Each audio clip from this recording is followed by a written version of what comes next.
আসসালামু আলাইকুম রহমতুল্লাহি বরকাতুহু। আজকে কিছু কথা বলার জন্য আসলাম। পিআর পদ্ধতি নিয়ে বাংলাদেশে অনেক কথাবার্তা হচ্ছে। বিশেষ করে বাংলাদেশ জামায়াত ইসলামী আন্দোলন, চরমোনাই,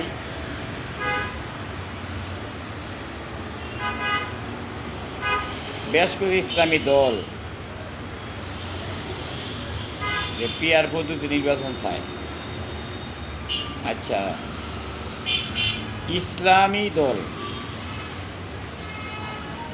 ইসলামী দলগুলা কি চায়? পিআর পদ্ধতি। এখন পিআর পদ্ধতি ইসলাম কি বলে, এটা কতটুকু জায়েজ? নবীর সুন্নাহ অনুযায়ী এটা কি জায়েজ না বেজায়েজ, সেটা আমাদের আগে জানতে হবে।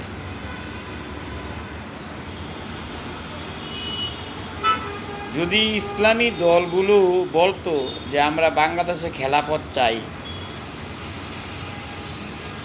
তাহলে এই দেশের সাধারণ জনগণ চিন্তা ভাবনা করে দেখতে পারত।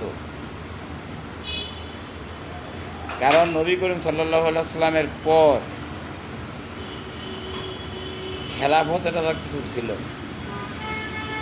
ভোটাভুটি ইসলামে কতটুকু জায়েজ, এটা আমি ইসলামী দলগুলোর কাছে প্রশ্ন রাখলাম। হারাম হালাল এ পিআর পদ্ধতি এটা ইসলামে জায়েজ কিনা, এটার ব্যাখ্যা সহ যদি ইসলামী দলগুলো নবীদের হাদিস এবং কোরআনের আলোকে পিআর পদ্ধতি নির্বাচন কতটুকু জায়েজ, ইসলামী দলগুলো যদি সেটা ব্যাখ্যা দিতে পারে, তাইলে জনগণ ওনাদের পাশে থাকবে, জনগণ সম্মতি দিবে। আশা করি ওনারা লাইভে আসে ওনারা জনগণের কাছে এই জিনিসটা স্পষ্ট করবেন যে পিআর পদ্ধতি হাদিস ও কোরআনের আলোকে কতটুকু জায়েজ, কতটুকু জায়েজ না। আসসালামু আলাইকুম রহমতুল্লাহি বরকাতুহু।